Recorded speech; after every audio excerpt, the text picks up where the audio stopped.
Hello, it's the Niall 9 podcast. I'm Niall Byrne. This week's episode is a live episode that we recorded on Wednesday, February 25th in the Big Romance in Dublin.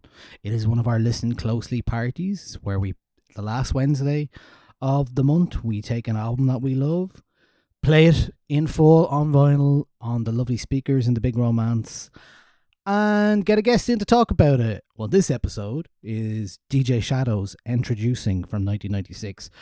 One of my favourite records of all time, a towering achievement in sample-based plunderphonics, as I say later on. It's one of the kind of a trilogy of albums that we ended up doing, along with the Avalanches Since I Left You and J Dilla's Donuts. Very much sample-based, groundbreaking work. Endtroducing, though, is its own thing as well, completely. Josh Davis, aka DJ Shadow's 1996 debut album, is one of those special records, a completely unique, evocative, singular classic album. It takes a disparate number of hundreds of samples and rearranges them in this beautiful way that becomes completely its own body of work. The arrangements, the turntablist-lead production techniques, sampler-led techniques on this record, an Akai MPC60 sampler Josh Davis used. He was a producer who loved hip-hop, who was a nerd, who didn't have any MCs to kind of make music for in the early days, and was out in Sacramento, California, and started making all this music. So this album, entirely built of obscure crate dug samples in a record shop in a basement that he would frequent often. And it's a really cinematic, transportive album. It's emotionally resonant. It's where electronica and hip-hop meet perfectly.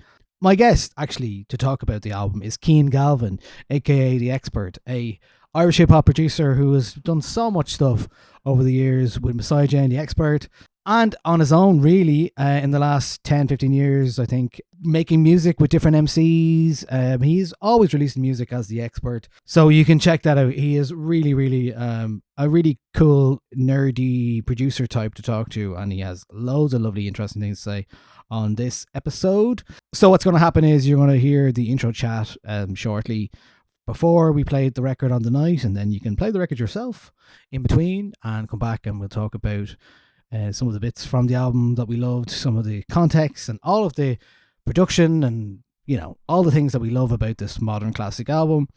So Listen Closely is a monthly album listening series that I'm doing in the Big Romance, which we've done, I think, 26 now. I think we're doing a 26th. So this was recorded in February. Recent months we did Rosalia, Fleet Foxes. Actually, next Wednesday, May 27th, is the next one. And it's a funny one. I'm going to be really honest here. It's not selling well. I don't know why. Because it's a great album. We're doing Broken Social Scene, You Forgot It in People, the 2002 Canadian alt-rock band. One of the first bands that I saw live that really inspired me to do what I'm doing in terms of Niall 9 and everything. I saw them in the Button Factory one year and they were just fantastic. So that's May 27th. Don't know why. The band have shared it. There's loads of interest in it, but it just hasn't sold that many tickets. There's still about 20 left. Anyway, that's just to be completely honest. My guest at the Broken Social Scene listening party next week is Brendan Canty, who you may know from formerly Feel Good Lost, the record label and music video director. He obviously was a big fan. He's a big fan of Broken Social Scene, called his company Feel Good Lost after their first record. And now Brendan's gone on to do film work on Christie, which was much acclaimed last year, and he's working on a new TV show at the moment. So a good chance to get Brendan in to talk about something completely different, and that is Broken Social Scene's album from 2002. It's You Forgot It in People is a classic. It's one of my favorite records of all time. So look, if you want to take a punt on it, maybe you've never heard it. They're playing here next in September, I think, isn't it September, with Metric and Stars, and they are a fantastic live band. You may have seen them at Beyond the Pale last year. They're great, and I don't know why this hasn't sold out yet, because most of these parties do, to be honest. So look, it's an amazing record. Here's 30 seconds of one of the songs from it to maybe convince you.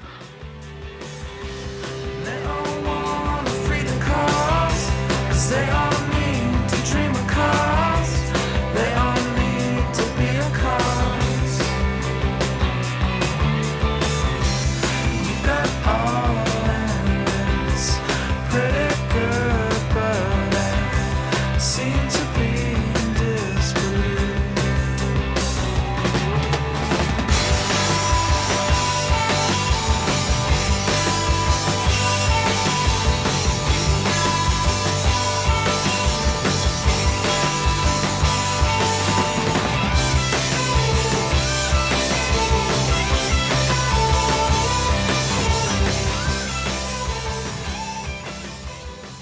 That's Broken Social Scene. You forgot it in, people.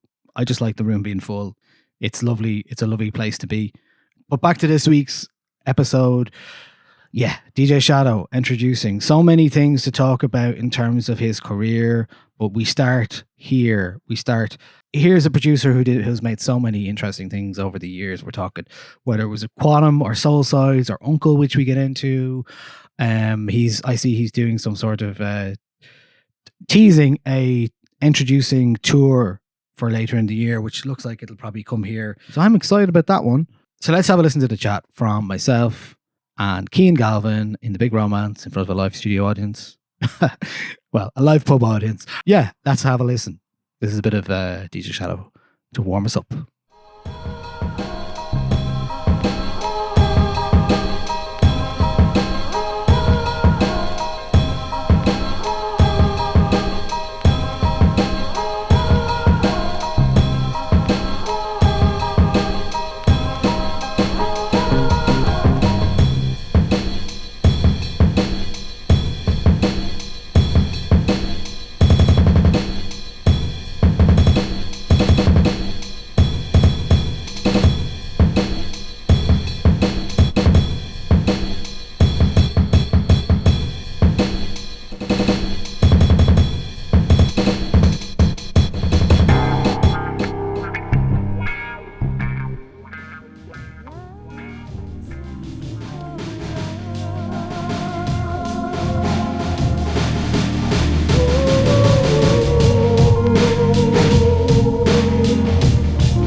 So this is Listen Closely. We do a monthly album listening party. If you've been here before, you've heard me say this numerous times. So we do an album listening party every month where we pick a record, a modern classic usually, discuss it a little bit, give it some context, talk about why we love it, why we picked it, and then play it in full on this lovely vinyl setup, which is by a man from West Cork called Toby Hatchett. The Big Romance kindly give it this lovely space every month for us to do this. The speakers here sound really incredible. In the recent months, we've done albums from Massive Attack, Mezzanine, Outcast, Stankonia. We've done Avalanches, Since I Left You. So I guess in a way, this record we're doing tonight, DJ Shadow Introducing, is the final of the trilogy of the records, which is I guess you could call it the plunderphonics series. So we've done Avalanches, Since I Left You. Obviously, J Dilla, Donuts, we did this last year. An amazing record in its own way and a very, poignant last release from a master. And the great thing about doing this, I find, is like I write a lot about new music, and it's kind of going back to give me that time to rediscover or reappraise these old classics and albums that I already love. But like with this one, it was great. There's a really great book called Dilla Time about J Dilla. Some great stuff. So it kind of gives me an opportunity. Like sometimes you're like, great, I now have a chance to buy the record if I didn't have it already, or buy Associated Records. With Shadow, I had this original copy of it, which is a bit battered. So the one we're playing tonight is a brand new one. It's I don't know if this is going to matter or make a difference, but it's mastered at half speed at Abbey Road. So we'll see if it has any bearing on our listening. But I'm joined by Cian Galvin, aka The Expert. Cian is literally the first person I thought of when I said to myself, right, we're going to do Introducing. And I asked Cian, was he interested? And he said it was his favorite album of all time. So I was like, that's Number one with a bullet. Okay, I'm pretty happy with that. Kid, for yourself, do you remember the first time hearing this record? I do indeed. So, just I suppose to put a bit of context, my name's Cian. I make hip hop music, hip hop production, and I've been kind of making beats since I was like 13, 14, which is older than you probably think I am. I remember, I suppose, I was making beats at home and trying to, in Dublin, it wasn't easy to find rappers or kind of, Yeah. so you're kind of wondering about, where these beats would go, whatever. And I remember hearing DJ Shadow for the first time in probably 1995 and being like, someone's doing it. This is exactly everything Yeah. I've thought about, dreamt about. Someone's putting it out there. Okay. And Yeah. so 95, I think I would have heard him through a magazine CD. Yeah. Um, and then Midnight in a Perfect World came out and kind of was on MTV all the time. And then as Yeah. soon as the album came out, I got it the day it came out. Right. Okay. Yeah. Yeah. Yeah. I think I wasn't far off. I don't know when I got the album. I remember buying the CD of it. All right, but I was really into Select magazine, and that was where a lot of my music tastes from. I remember the end of the year, December. I think they had some sort of like novelty, like cereal box, or Yeah, it yeah. wasn't that kind of magazine. It was like it was sort of cooler than Enemy, but it had its own thing going on. But it came in a cereal box for some reason, like it was like a pretend cereal box thing. But yeah, I remember that album was listed as one of the best albums of that year, and I don't know if I was into it already. In my head, I was, but also I remember Select when they did CDs and stuff like that. One of the songs they played there, the one that's kind of very breakbeat heavy, from Entropy, it's called Third Decade Our Move. That was featured on that CD that I heard, and I was like, wow, that's something special. And then I think since then, it's been introducing is one of those records that just like encapsulates this. It's obviously a very special record. It's sample all the way. It's like it's full of samples. It's nothing but samples. Like DJ Shadow is a sort of conductor, a composer conductor. He like it kind of feels like he's bringing in these fantasia of bands to play the music as he's waving them in and out of this record. It's a real, it's obviously very cinematic. It's very evocative. It's got so much going on, but it's totally its own thing. And I guess like you're talking about coming from a hip hop background, right? So, I mean, you started off as well, like with John doing Messiah J and all that stuff as well. So like that came afterwards. But like for Josh Davis, who's DJ Shadow, he grew up in north of San Francisco in Davis. Josh Davis grew up in Davis and moved to San Jose, 100 kilometers north or south of San Fran. And basically, when he was young, he knew like he loved music, but he didn't know any rappers. He was like working on the college radio station. He was doing bits and pieces, but he had a tape machine, and that's what he was kind of doing. I guess there's one thing about this record that I think really stands the test of time, and it's because it's something I've talked about a lot at Listen Closely, because I think it's really important, especially in this digital age where we have endless possibilities. What DJ Shadow does with this record is build infinite possibilities out of limited setups. He had a Akai sampler MPC60, I think, Yeah. a tape recorder, and a set of turntables.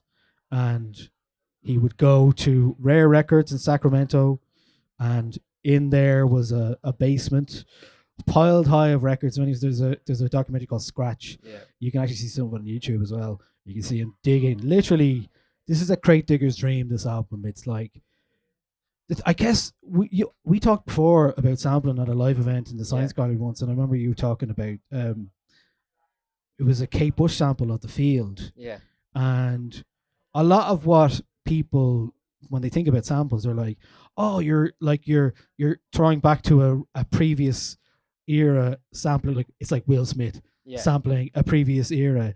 But what DJ Shadow does with this, he isn't just thrown back to, a past era. He's thrown back to forgotten music that no one really heard of in the Absolutely. first place. I know that's kind of one of the tenets of crate digging as well, and that's something that people like hold on to. But he was maybe the first to completely make a full body of work out of these Yeah. records that were just piled high. It's like, an Escher's maze. He's in this basement. He's like a vampire just in this basement, where apparently there was lots of bats Yes. and mummified bats as well. So I mean, literally, he basically is a vampire in the dark, digging around. Instead of his lust being blood, he's lusting around for all these old dusty samples, and he finds. I think what to me, Cian, like it's incredible what he manages to do Yeah. with the source of this stuff, right? Yeah. So I think basically, actually, just out of interest, is in a cheesy way. Is anyone here not heard this record? Sometimes we ask that. Okay, Okay, one. just one. Okay. Are you So, oh, a familiar with couple. any Okay. DJ Shadow stuff? No, no. I'm like, you are so lucky, is what I'm gonna say. You're gonna hear this thing. So, no, the reason is so back in to set the scene, like 92, 93, 94, 95, most of hip hop music back then was sampling from kind of a limited enough range, I would say, of music. Mainly black music from the mid to late 60s to the early 70s. And that's kind of what a lot of it was, whether it was James Brown or soul music, such as the Shy-Lights or something like that. Whereas DJ Shadow was really the first person to bring to the mainstream a completely different way of kind of making hip hop music, which was finding records and artists who were completely forgotten. No one cared about them, thrown away. They made maybe 300 records and went worldwide. And he found kind of these acts. And a part of this crate digging mentality that like myself and lots of other people have is to try and find something no one else has ever heard before, or very few people, and to try and bring a new life to it, change it, adapt it, and kind of, I suppose, expose it and give it a new breed of life. And it's not to kind of like sample and rip it off a lot of the times. It's to actually people go and then check out the old music of what you sampled and what you took. And just kind of going back on what you're saying. So he used an MPC60, which was like a 12-bit sampler, which probably had about, I think it was about 45-second sample rate. So he had a limited what he could do with, and I think that's a charm to the record. He said 13 seconds overall. Is what he No, had. no, I think it's 30 seconds. Was it? The SP1200 sample back then, it was 13 seconds or 10 seconds, I think. But I'm sorry to go back to, so what, because of, I suppose, the time it was made, there are different ways of sampling, and I just kind of wanted to set the scene. So you have, let's say, a really famous song that someone has brought out, whether that's, say, Will Smith, Puffy, or whatever, where they just basically take the whole chunk of music, say a 10, 15 second, and it just loops over and over again. That's kind of what a lot of people think sampling is, I suppose, is where someone's just taking a big riff and then they've like sung or rapped over it.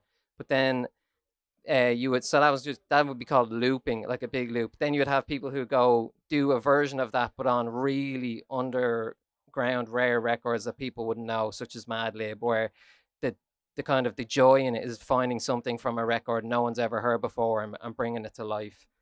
Then you might have kind of like what people call chopping, where there's a full song, and like you're chopping 3 seconds from 13 seconds to 15 seconds, and you're just taking that bit, and you're maybe taking another piece from later on the song and kind of making a loop out of those two pieces.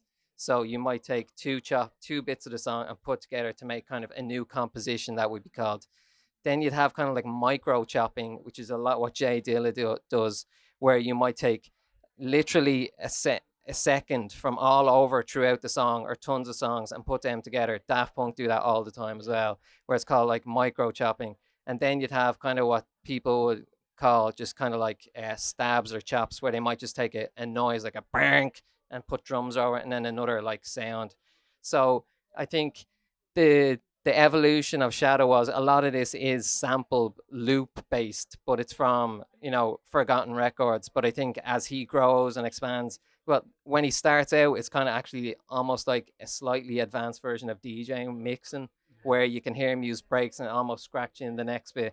Then he goes into kind of the looper based of this, but underneath the loop based, he's doing what we would call the kind of the micro chopping of the drums. So if the drums went, he's making it go or what, he's chopping it all over the parts to kind of give it a new rhythm, a new breathing of life. But then after this record, I think you can, and he would agree, I've heard him in the interviews, he definitely went into the kind of the micro chopping, and the sound, the sonics of what he used became, I suppose, the technology allowed it to be much bigger, bolder, brighter.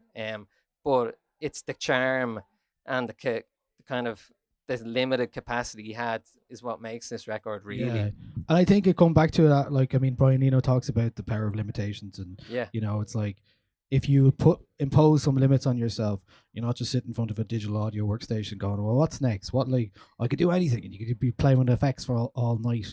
The whole thing is with him, the limitations define how he put it together and how he's able to, and that's also why this is such a technical achievement, because to be able to be so limited and then still make this complete work that's just this whole other thing than Absolutely. we knew. And obviously, like, if we had known some of these records, maybe we'd feel a little bit different about it. But I guess a key part of what he was doing was finding them. Yes. And I often think about this when I'm like, okay, you can go, like, there's a sample, I was looking through the sample list last night. I'll go through some of the list of some of the artists that are sampled on it in a bit.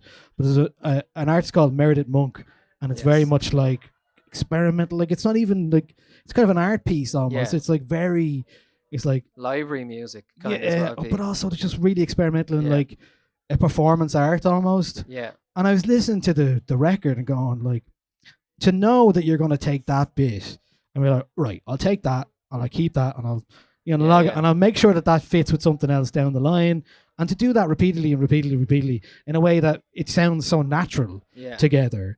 And I mean, there's loads of parts of this record where it's like that's where all the stuff sings. It's like it's not even a hip hop record. Sometimes obviously there's hip hop kind of workouts on it. The number song being the obvious one. That, like, the way that he comes from a sensibility where it's like scratching, doing the thing where he's bringing the scratching a snippet of a vocal and doing the DJ Shadow thing and all that. But then there's the other part where he's like finding these weird experimental psychedelic jazz, whatever, experimental, like library music kind of stuff, and you're like, but just to be like, okay, the mind map of the record, you're like, how the fuck do you do that? Do you know what I mean? You're like, how is he doing it? How is he like bringing these, like, you listen to a record and you're like, okay, I know I'm going to need that. But then it's not like he's just logging it into a sample library on his laptop. No. He has to remember he's done it, or he remembers it exists. And maybe he did that with like stickers and all that stuff, the way people would scratch typically with that kind of stuff. But I think just, the ingenuity of that, to be able to do that and then to make it so it still sounds so good now, like 1996, here we are now, it's like still sounds amazing. And also, and even to this day, I suppose it's hard to kind of put in context how revolutionary this was at the time, and even now it is, because of sample laws. Like, you kind of can't make this record anymore, unfortunately. But back then there was not that many hip hop producers back then that were kind of doing, like you said, taking lots of different sources, materials, tuning them all to the same key. So it was like four or five melodies from different sources that were in tune together going on. There was only like, Pete Rock, Large Professor, maybe some of the Bomb Squad stuff, but most people were just taking two or three maybe things. So the feat of actually getting all of that stuff to work in key, in tune, in time, in tempo with that one sampler is like an unbelievable feat, what he's able to achieve. And if you go back to like the early years, so he was in KTVS, he had a college radio station show. No one really cared what he was doing, but he would turn up at like Public Enemy gigs and start talking to Chuck D. Chuck D would be like, who the fuck is this kid? Like, he knows everything. Do you know what I mean? He was just a complete nerd about it. And he eventually met Dan the Automator as well. So he was kind of instrumental in allowing him to use the Glue Factory, which is, I mean, it's a studio. It's not really a studio. It's just a room with a few bits in it. Really, to be honest, I've seen a picture of it. It looks like nothing going on, but certainly encouraged. So in the early years, we have a couple of things that we might just give you I think this is one of the first things he ever did. This is called Shadow's Legitimate Mix. I'll just skip into it so we can hear a bit of it.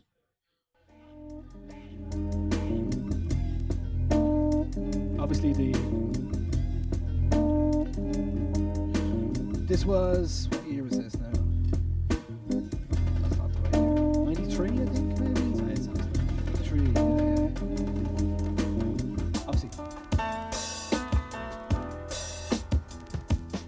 So this was a B-side of like, the original was like a rap tune, and it sounded nothing like this as well. So just very much like, he was already trying to do some different stuff. And then you mentioned there's a track you did in 92. Is this the first one you did? 92. So yeah, okay. So set it up there. When he was, I suppose, like I was saying, he was desperate to try and find rappers to kind of work with and things like this. And the first person he was able to work with was a rapper called Paris. And in 1992, he brought him into the studio, and he basically would have made. He didn't get production credits on it, but it said like all samples by and scratches by, which like the reality is he produced these records. So I think he did 3 on that 1992 record, but 1 is a real prototype of what he kind of was going to do for the next few years, I think. And this is his first credit. Make Way for a Panther, it's called. Yeah. To blame.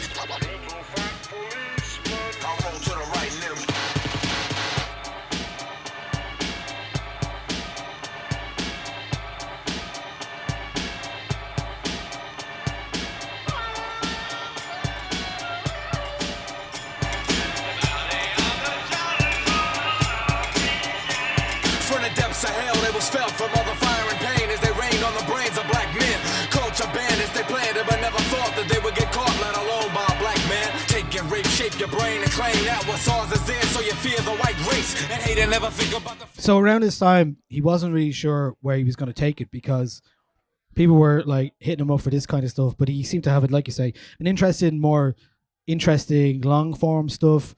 So he did a couple of things. He was starting to do that kind of longer form stuff. So the thing that were kind of activated, well, we should mention, because it's kind of an important part, and something that he mentioned is the Soul Sides crew that he was kind of involved in. Around this time, 1993, so like that was like the likes of Black Alicious and Latyrix and these two lads, Lyrics Born, on the cover that's Rare Records itself, upstairs, not in the basement.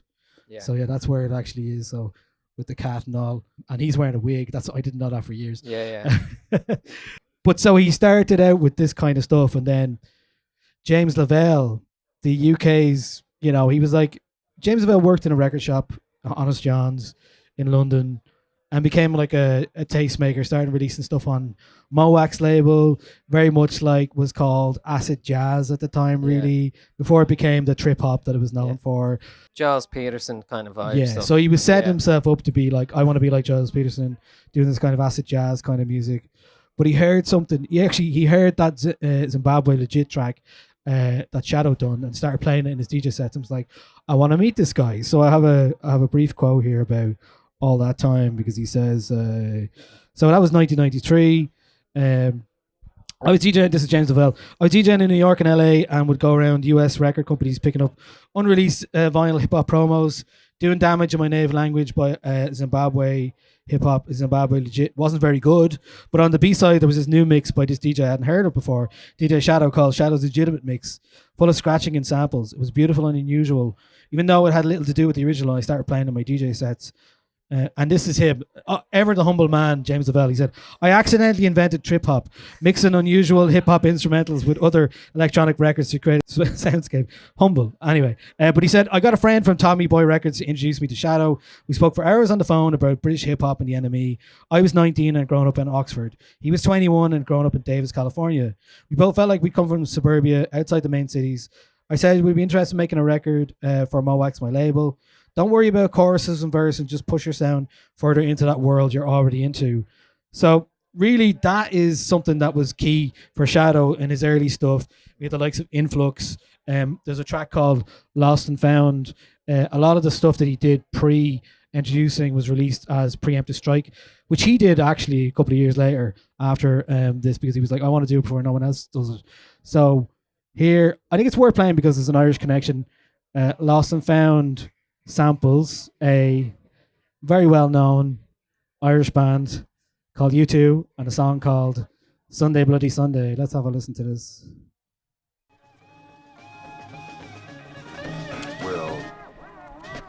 Well, you know something that's what you've done.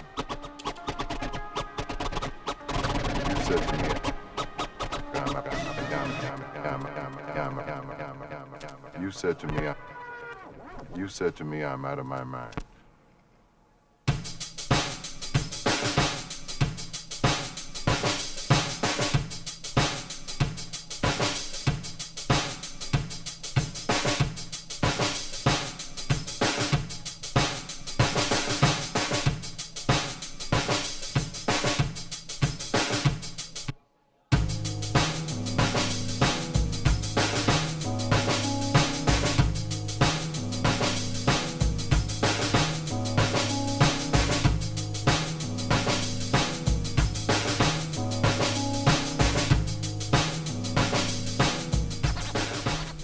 It's a great track. It's one of my favorites actually of his, and for some reason it's not on the upcoming box set, which is 180 quid and coming out in May. So I won't be buying it.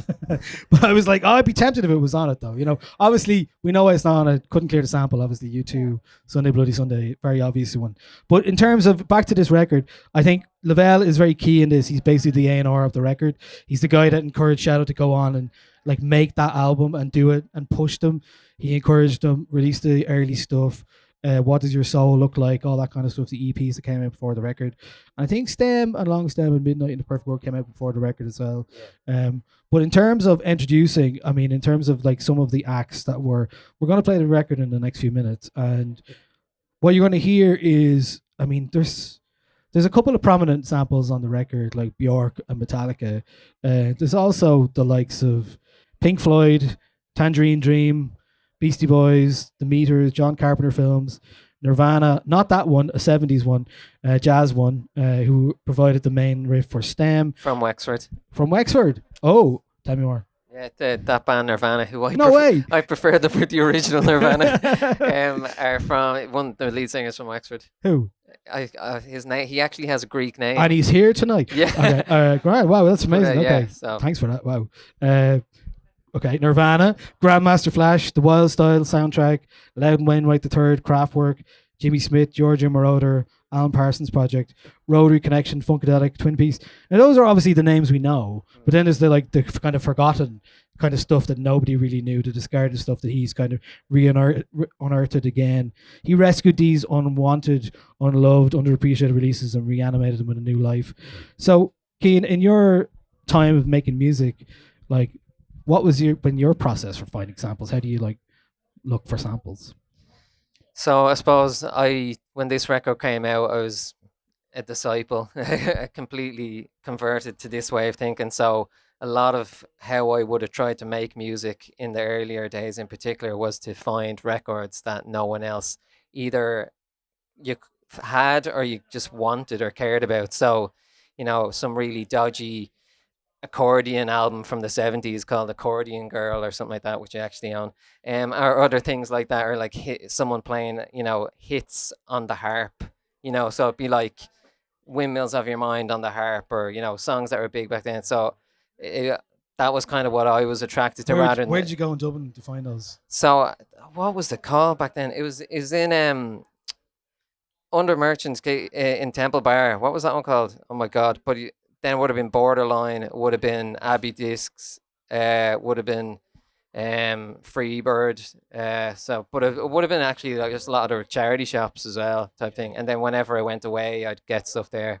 But when I was in college, I kind of learned about library records, and that became kind of a big thing for me. So library records were made in the 60s and 70s by like kind of TV channels for stuff they would put in their TV shows and then ads. So the BBC would have loads of them. You'd know loads of the songs, like Match of the Day, Team Tune, whatever, but they're from a library record where a band came in, played the song, got paid for it, but nothing else, and it was just used wherever you wanted if you paid for it. So they kind of became a holy grail for me, and in fact, like for a lot of hip hop producers, and actually in a very weird way, because I've sampled so much, a prominent library house rang me up last year and asked me to sample their back catalogue, and that's currently what I'm doing. Oh wow, okay. wow.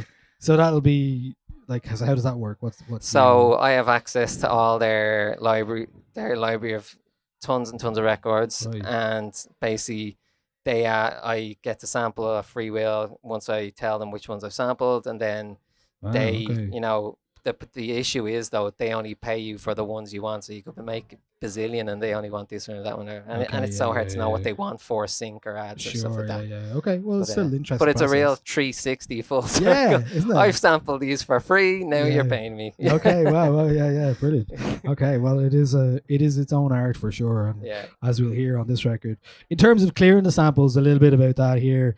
Shadow said, I wanted people to understand that sampling had a long lineage, so the credits are right there in the liner notes. James Avell said, give us a list of the big 8 samples on the record. So identified the most likely ones to cause issues, such as Metallica, Bjork, the piano on Midnight in a Perfect World that comes from the 1969 song The Human Abstract by David Axelrod.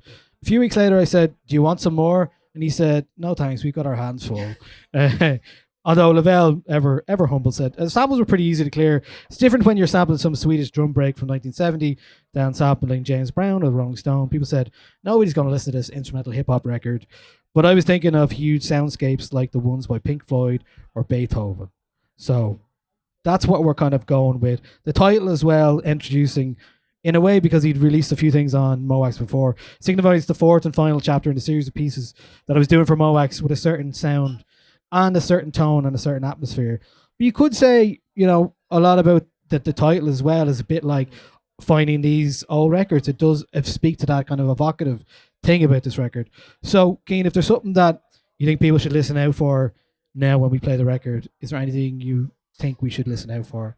Just enjoy it. Yeah, I'd say enjoy it. But I think for me personally, what makes this album so unique is that, and I think with a lot of great records, is that it's just got this mood that like sucks you in, and you're kind of like, he's built a world and you're kind of in it. And I think a lot of great records just set a mood and you kind of are kind of drawn in, and it's just a really great moody record with lots of atmosphere that kind of makes you kind of go into a dream state kind of thing. Yeah, and you can feel the human endeavor. Yeah. AI could never, basically. It certainly couldn't. Yeah. All right, well, we're going to play the record now, so we play it as loud as we possibly can, and we'll come back after and talk a little bit about what we heard, what came next, all that kind of stuff. So, yeah, let's play some Introducing.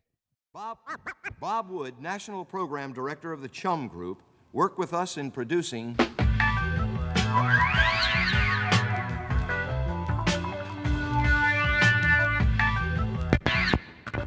Hold up, before we get started. Guess who's coming? Guess who's coming? Guess who's coming? DJ Shadow. Back again. 1, 2, 3, 4, 5. Breakdown, baby.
It is happening again.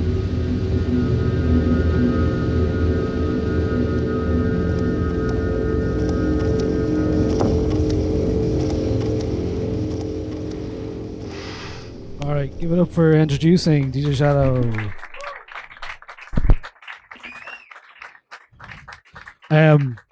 As it happens, it is Twin Peaks. It was Twin Peaks Day yesterday, and that's a Twin Peaks sample. So there you go. Obviously, what do they call the guy in the I can't remember, the big tall guy with the bald head who goes, "It is happening again." Cian, what are your thoughts as hearing one of your favorite albums? Your favorite album, you said, hearing it in this context. There was a few moments there where you were like, "Why did he do that?" Yeah, because I don't know if you're excited about a song or an album and you play in front of your friends and all of a sudden like, is this a good song? Yeah, it's so weird the way in some of the songs he brings that organ donor piece in for a bit and then goes, and same with Midnight in a Perfect World, he kind of brings it in and then goes back and it comes back. Just really strange choices. It's kind of like a DJ tease almost. Yeah, it's like exactly. The motif of all this kind of stuff where he's like, he's teasing it up and then it comes in properly later. Yeah. Maybe I don't know. So it's so like really interesting. He wanted to kind of build that throughout the kind of record because I think they're big centerpieces of the album. Still sounds great. I think. Is it just me? Or is it insane to think that there's 200 different songs by 200 different acts from a span of 40 years on that record, and you're kind of like, how did that not exist forever? Like, how did them songs not just sound like that? It's insane. Well, that's the vision, isn't it? Yeah. That's the vision of Shadow and Introducing, and why it is, like, for me, it's one of my favorite albums as well. Absolutely. I wasn't too mad. The needle was actually the problem there the first time, so that's why I was like, okay, well, let's just do it again. But like, it is one of my favorite songs of all time, so I wasn't that mad about playing Building Steam with a grain of salt again. Sure, why not? But also, yeah, the drums, like, I mean, there's so much of those break beats in it, and like, they're really full on, and they're not like, see, in a way, a lot of times I'm like, when I think about the beats on this record, I'm like, there's a lot of like kind of approaching kind of drum and bass and jungle kind of stuff on it, instead of like hip hop, you know what I mean? It was like, and I know people like DJ Shadow, he's American, he's a hip hop artist, but like, actually there's a lot of stuff on this where he's going really fucking hard on it. Completely. You know? It's lots of kind of like, there's metal in there, there's the Metallica sample, there's jazz, there's kind of like breakbeat stuff, but then there's classical, exactly, and then kind of like ambient, and it's like, it really spans so much genres, and I think that's why people are attracted to it as well, and that whole thing of like going from ups and downs, and it really takes you on a journey, and I think that's really what's attractive to the listener. Well, this obviously came out, it was really popular over this side of the world, and then he spent a summer in the UK. Obviously the music press was going nuts for it, all that stuff, it was all happening, and then he went home to San Jose and no one knew who the fuck he was. And he was like, what the fuck just happened there? So he had this weird kind of experience where like everyone thought he was English, actually, because that's where he was. Even when the record finally started to take off in America, like a year later, they were like, "You're English, right?" I was like, "No, I'm from San Fran, basically." And then I mean, the story of DJ Shadow is intertwined with Mowax, and well, his name is James Lavelle. He is responsible for a lot of that kind of next few years. Obviously, after that, we get the Uncle science fiction record. One of these records that like dear to my heart. It's one of those. I remember buying this, or I got this for Christmas one year. It must, what time? 98, wasn't it? 98, 2 years. So 98, and then I got that on CD, and I got Manic Street Preachers, Everything Must Go at the same time. And I just remembered the third one because I was telling you earlier on. It was the Ocean Color Scene album. So 3 very different records. Okay. But yeah, the Uncle science fiction. I was a Beastie Boys fan already. And I was revisiting, if I'm honest, I'm like, I'd love to say that Mike D on this kills it, but he maybe doesn't. But it's a really interesting record. It's kind of it's what came next. It's the sci-fi thing that happened after DJ Shadow, and that's because James Lavelle was like, "Come on, let's do something else." He pushed him when he first came to England in the first place. Last month we did Mezzanine by Massive Attack, but Shadow did some scratching on a remix of Karma Coma and wasn't credited at the time, and he was like, "I don't know what I just did there." So ended up basically being coerced by James Lavelle into making an Uncle record, and I think it's a really interesting document of that time. Obviously, it's kind of a bit more like, it's definitely, this is very melancholic, introducing, like Shadow says at the time, he was quite depressed and not sure what he wanted to do with his life, and you can kind of feel that melancholy throughout. It's in this record. When it comes to 2 years later in science fiction, it's nothing like that. This is like Star Wars. It's like, all right, everything's on it. We've got a big drum, like the song on it called Drums of Death, for God's sake. And then we got like, because Mowax had taken off, because Shadow had taken off, everybody wanted to work with them. So they did work with nearly everyone. And you're like, Richard Ashcroft is on it. And obviously a lot of the stuff on it is quite good. Like Lonely Soul is an amazing song. There's like Mike D, Badly Drawn Boy. And then funny, like kind of in a roundabout way, the bass player from Metallica ends up playing on this, theremin and bass on that song with Badly Drawn Boy, I think. So kind of full 360 on that one. But Lavelle, I think there's a really good, if you haven't seen it, really good film called The Man from Mowax, James Lavelle, all about him and Mowax. It's fascinating. I watched it about a couple of years ago. I'd love to watch it again. it's a really fascinating document of all that time, and like, but just specifically with James Lavelle, because he was a great A&R and kind of record producer, great ideas man, but he wanted the ego took over. He wanted to be the artist, and there's a lot. I mean, all he does is breathe on the record. He does, like, literally there is a breathing. He breathes on the record. Like, that's it. It's probably how he got his royalties. Yeah, exactly. But yeah, there is an element of that where you're like, okay, well, like his ego started to grow. Yeah. And even just before the it's worth watching the film, because even just before the science fiction is released in 1998, Shadow taps out. He's like, I'm not doing any of the promo of this stuff. Yeah. Like, he just has had enough. Yeah. And it's unfortunate because they never got to do anything with it. And I think it's maybe a bit of a curio of the time, but I think it's great. I think it is great. Yeah. It's got some amazing stuff on it, but it's definitely like, it's more like a sci-fi. It's almost like a bro record compared to like Introducing. Do you know what I mean? Like frat boy kind of record version of Introducing. It's more like loads of guests, sci-fi, Star Wars buzz. Yeah, it's good. I have it. I'm going to play a bit of it after this. Shadow after this. I forgot to mention that, like, back in 1991 around that time, himself and what ends up being a close cohort of him is Cut Chemist from Jurassic 5. So it goes on to do Jurassic 5, but was a DJ at the time. They all did like lessons based off Steinsky and Double D. So like all that kind of sample, what would you call breaks, them? I mean, like it's kind of like ultimate breaks and beats all mashed together. Kind of thing. Yeah. So they did some of those. So he did Steinsky and Double D did lesson 1 to 3. Yeah. And then in 1991, Shadow does lesson 4, which I played at the very start when he was here. And then 2 years later, Cut Chemist does lesson 4 as well, not knowing that he's also like a guy down the road has also done lesson 4. Yeah. And then they all get together and they do it all together. And then I think it's something that certainly Cut Chemist has continued. It did continue over the years. Lesson 5, lesson 6 is a really great like track on the Jurassic 5 album. And then I got really deep into all this stuff at the time. I got really deep into Cut Chemist, Jurassic 5. There was a band. Do you remember the band Ozomatli? Yeah. Yeah. They were. What would you call them? Yeah. Like they were kind of funk.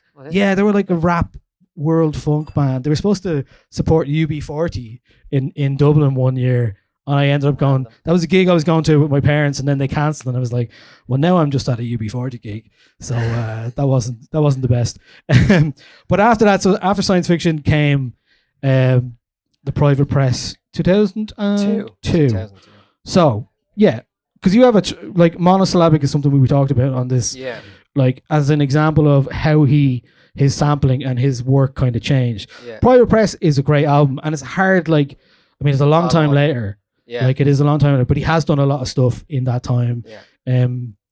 Like I remember this. I was so into all this stuff. This is when you were downloading shit from the internet. You're like, you know, the Cubert, Camel, Bobsled Race, all that kind of stuff. You're finding when they did Brain Freeze, the 7-inch live mixes, product placement, good mixes. Like we're buying the CD of Brain Freeze and all that kind of stuff. And obviously Shadow played here a good few times. I mean, you've seen him, right? Definitely. Some of you guys have seen him, sure. Yeah. He did the Sphere thing you reminded me of very recently. That was an amazing show, I thought. Yeah. It was just in the middle of a big ball on the stage. Yeah. I saw him again recently in the Academy, and while I really enjoyed it, I do feel like sometimes I would just love to see him with a live band. I'd love to see a band do his stuff. Yeah. And I think he has dismissed that. Because I know there was a band called Endtroducing who was going around doing and the album live, but sometimes I just feel like live it could do with something else, some other angle that isn't just visuals. And I think because I've seen it so many times now, I'm like, okay, I love it. The In Tune and On Time live album is really amazing. It's a good encapsulation of all this stuff. It has references to, I mean, we mentioned Soul Sides, Black Illusions and all that, Quantum Projects. I bought the Quantum Projects album when I went to Boston in 1997, I think, to visit my sister when she just moved over there. So that was me. I was like 15. So that's pretty cool, right? But okay, so Private Press, right? So Private Press. Yeah. It comes to Private Press. What do you think has changed, and how does he follow this record up? Yeah. So personally, for me, kind of blasphemy maybe, I think Private Press is one of the greatest follow-ups to a classic ever. I think, considering the pressure on him. Sorry. Yeah, okay, it's absolutely outstanding. And I think the only reason it doesn't get the love is because of Introducing. But actually, it technically is better. Like it's Yeah. sonically better, and it's just there's a song here which I wanted to play is called Monosyllabic, and we just heard introducing there's tons of samples, tons of layers, tons of kind of things going on. This song is based off, I think it's like 3 second loop, and everything you hear for 7 minutes is that 3 seconds chopped up in multiple bazillions of ways with effects. Yeah. And a lot of listeners probably may not know that or care, but on a technical level, it's the greatest thing on a sampler ever, I think, that you've ever heard anyone doing a sampler. Right. It's incredible. Well, I hadn't planned on playing all 6.5 minutes of it. No, but of course, yeah, but Let's see.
Tempting as it is to listen to all of it, don't be giving me guff about not having the record for that.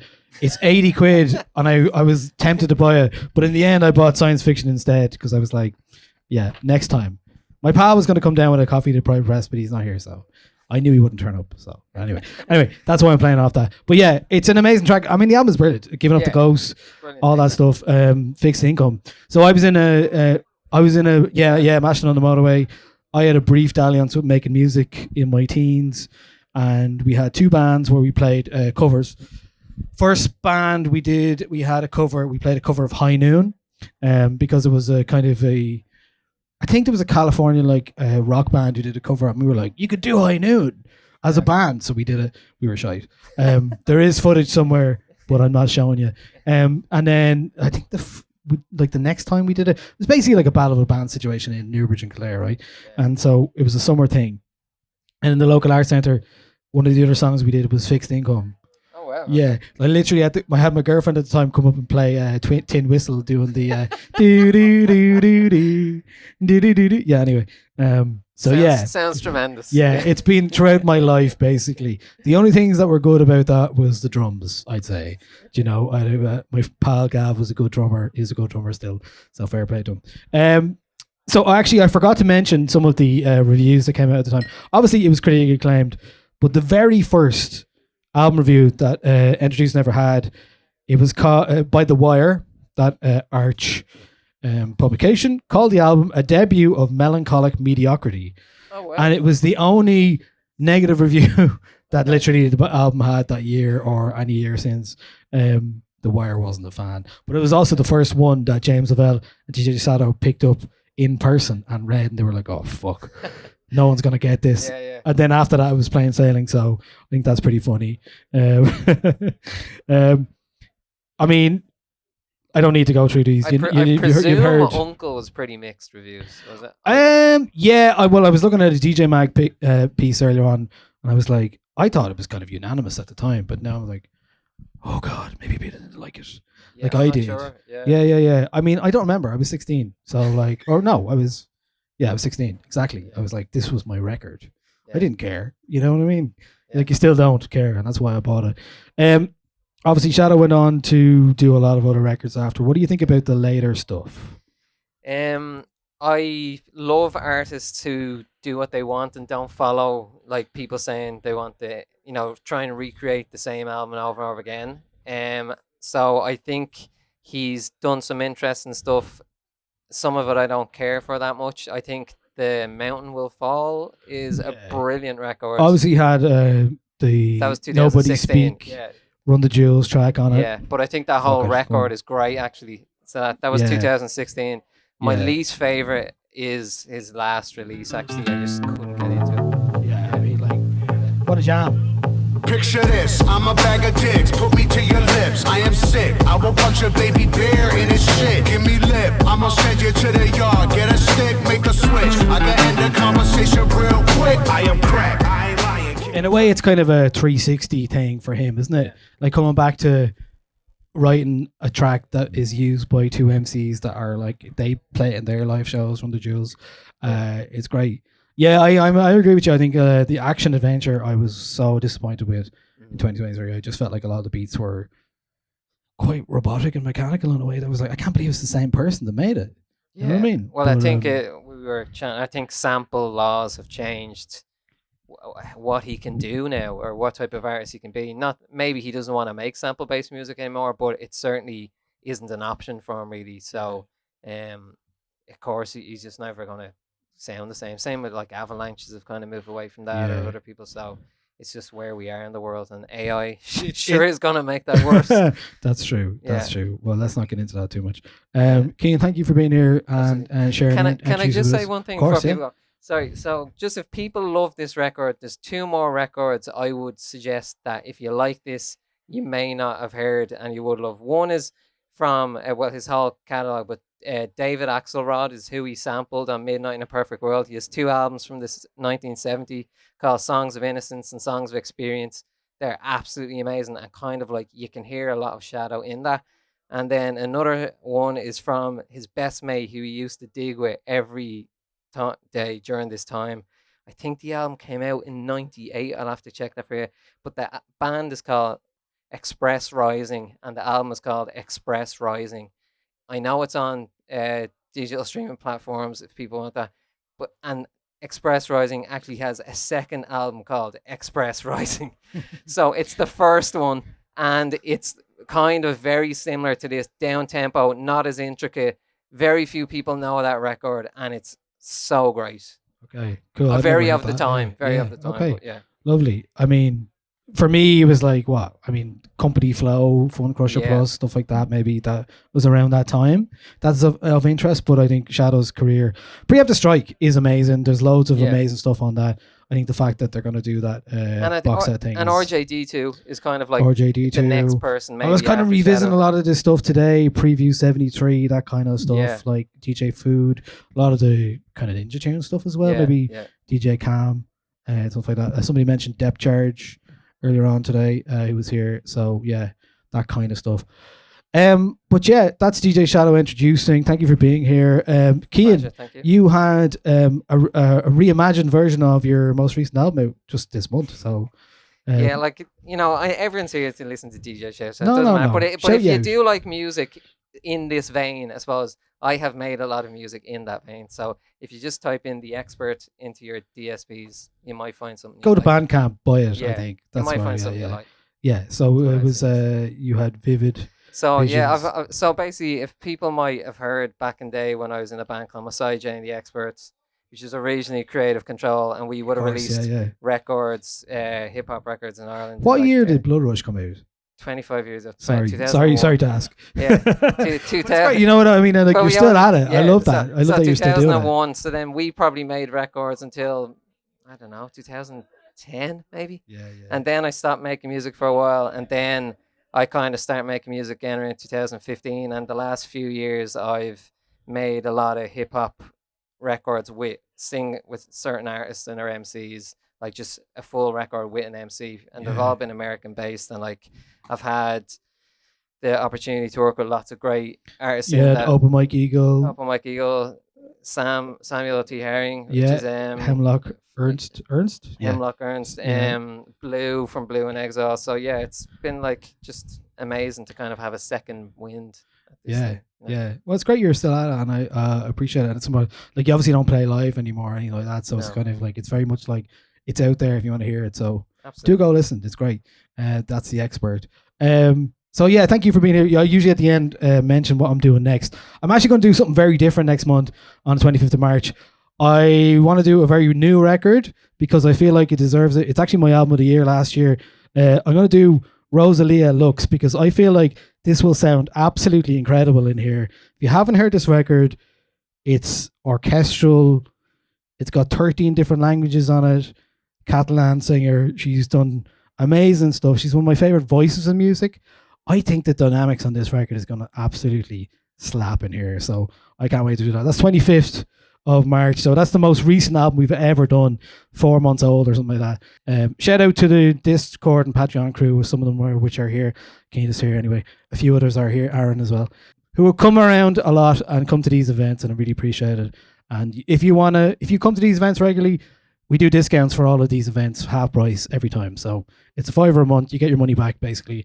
Join us. It's a nice way to have a chat with other people who like music through the Discord. So yeah, I'm going to play some of science fiction now. You can stick around if you like. And yeah, thank you, Cian, for being here. Appreciate it.